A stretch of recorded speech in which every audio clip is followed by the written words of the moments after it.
Welcome to Business Connection. I'm Liz Spencer. We have a wonderful guest in studio with us today. It's Dr. Michael Showalter, and he's from Pinnacle Dermatology. Welcome. Hi, Liz. How are you?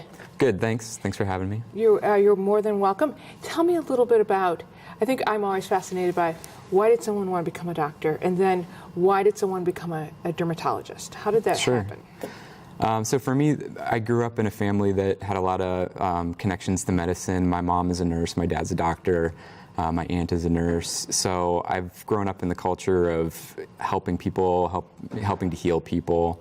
The stories we talked about around dinner were always about helping people out and catching rare diseases and things of that nature. So I've always kind of wanted to be a doctor, and the path took me there. I went to Dartmouth College and was an anthropology major, so the study of humanity. And then from there, went to Jefferson Medical College and then did my training at the Cleveland Clinic. And I've always been interested in dermatology just because you can see on the skin the manifestations of underlying disease. I've also been interested in identifying early skin cancers to prevent long-term issues and comorbidities in that way. And along the way, I've picked up a strong interest for inflammatory skin conditions such as psoriasis and eczema. I think you said something very interesting there, that the skin in some ways will forecast, if you will, something coming. Yeah. And I think that's something we don't think about. Yeah, it's a window to the rest of the body, and a lot of systemic diseases can manifest first in the skin. And so if you have a good dermatologist, they can pick up disease processes early and help treat sooner to get a better handle on diseases. I think that's wonderful, and I think dermatology is something that I think overall we're getting a little smarter about, and I think we're getting a little smarter because it's skin cancer's on the rise and all that. So, talk to me a little bit about skin cancer. I think all of us think, it's not going to happen to me, and that I'm protected. So let's start there. Can it happen to me? Yeah, it happens to everybody. We see a surprising number of skin cancers in even the younger age groups. For instance, the second most common cancer in women aged 15 to 30 is melanoma.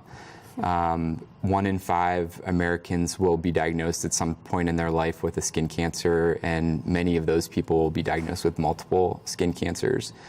So we see them early, we see a lot of skin cancers, and I think the most important thing is to catch it early before it becomes something bigger. Would it be fair to say that skin cancer is largely caused by sun exposure? Most of them are. Even one blistering sunburn in your youth can double your chance of getting melanoma. Most of the skin cancers are UV related. So prevention is a key point that we always talk about.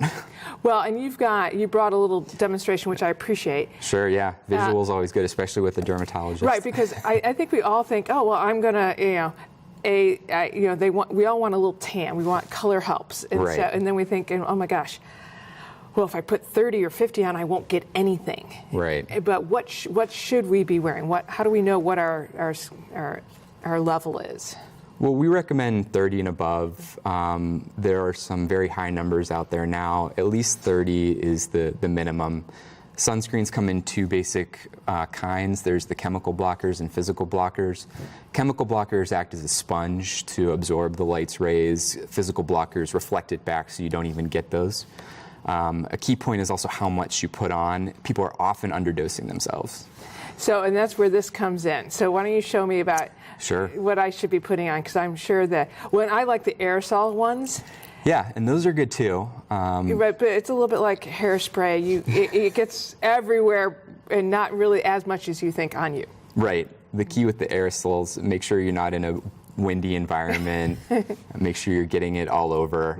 But we can demonstrate a little bit about with the traditional liquid sunscreens how much you're supposed to put on. Right, so you've got a 30 here. Yep, we have a 30 here. This one's a traditional chemical sunscreen, so it's a sponge type.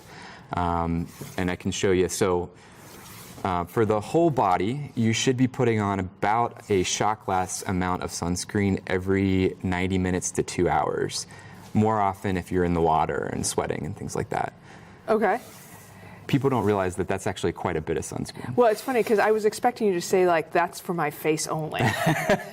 There's some, we're not unreasonable people. Okay, so let's see what that really looks like. Sure. So hopefully we have a good amount in here, but it's actually quite a bit. So if you can imagine squeezing this onto your hand.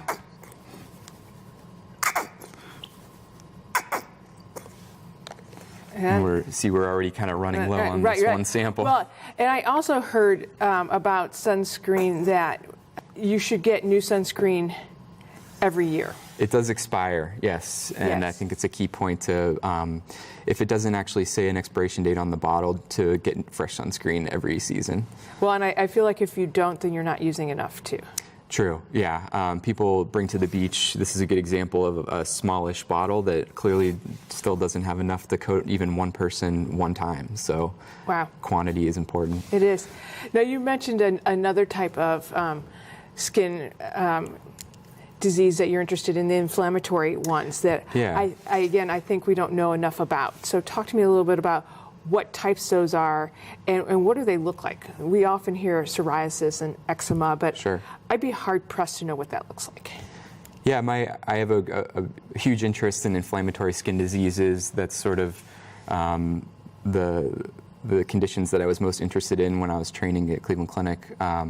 So psoriasis and eczema are the two most common ones. Psoriasis will present as pretty well-defined plaques that are scaly, generally on the elbows, knees. It can happen through the scalp as well, around the belly button, and the low back are other common areas. Those are well-defined. They're generally not itchy. They don't usually move. Whereas eczema can be a little bit different in that it's ill-defined, red, streaky, scaly, very itchy spots or plaques or patches on the body. Both are very common. Now, many of us probably think of those as just rashes. Right. Yeah. So why should I worry about a rash? Yeah. Right. So these two rashes I was talking about, psoriasis and atopic dermatitis, have significant associations with comorbidities that aren't extremely well known. Psoriasis and atopic dermatitis can be associated with cardiovascular disease. Psoriasis alone is associated with Crohn's disease and obesity. Atopic dermatitis also has associations with infections and mental health conditions. So, and these conditions, when treated on the skin, can actually lead to improvement of the comorbidities because the inflammation and the inflammatory pathways are cut off. Atopic dermatitis alone is associated with decreased sleep and mental well-being. There's lost wages, fights at home and things like that. So if we can get on top of these conditions, I think we can make people's lives a little bit better. That's awesome. And I think it's, again, something that we just didn't think about. I think we categorized it as a little bit of a rash. Right. Now, one of the things I think is very neat about you is that you're also a pathologist. And yeah. Tell me about why that's important and why that's so helpful. Sure. So I split my time between clinic and pathology. And in the pathology aspect of my job, I read the biopsy slides that are generated from the clinic. I think it's important to do both, or at least I went into it because I can look at the skin and see what the skin looks like, but I can also look underneath the skin and see what the inflammatory infiltrate looks like, what the tumor looks like. So I can kind of do everything from start to finish. It's also super important to correlate between what we see in the clinic to what we see under the microscope. Well, I think it's super nice at Pinnacle that it's all in-house, so it's not getting sent out someplace. Right. Read by somebody that hasn't seen it in context, if you would. Right. At Pinnacle, we try to get as many of our own biopsies as possible. We also I'm constantly talking to clinicians and trying to correlate what I see with what they see, and I think that gives a better product to the patient at the end of the day. My door's always open for that kind of conversation. That's awesome. Well, I so appreciate you stopping by and telling me a little bit about what you do and why you love it so much, and really helping us understand what role skin plays in our overall health. So critical. So thank you. So nice to meet you. We're going to be right back with more Business Connections. Stay tuned.